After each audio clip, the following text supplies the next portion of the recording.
Gost Dnevnika je predsjednik Srpske liste Zlatan Elek. Sa njim razgovara Ivana Tatomir-Čkonjević. Izvoli, Ivana. Hvala ti, Miljana. Jeste, zato mi ovoga jutra idemo pravo u Kosovsku Mitrovicu. Dobro jutro, gospodine Elek. Hvala najlepše što ste gost jutarnjeg Dnevnika.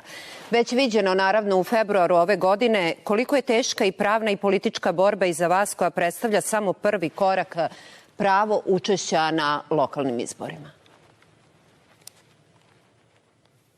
Prvo, dobro jutro vama i vašim gledalcima. Što se tiče borbe, ona je izuzetno teška kako politička, tako i pravna.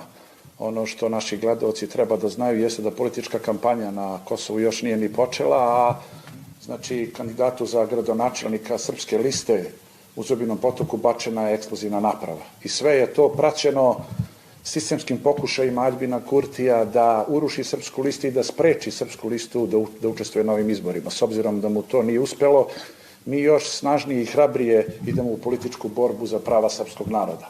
Svakako jeste, da li je kampanja već počela? Lokalni izbori zakazani su za 12. oktobar.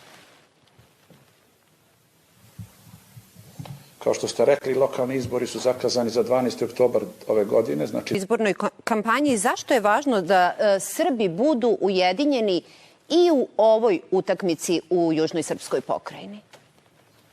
Budemo složni, jer samo jedinstvo i sloga su ključ uspeha koji će nam omogućiti da promenimo svakodnevno. Gospodine Elek, kako do fer kampanje i očekujete li u tom smislu i podršku međunarodne zajednice?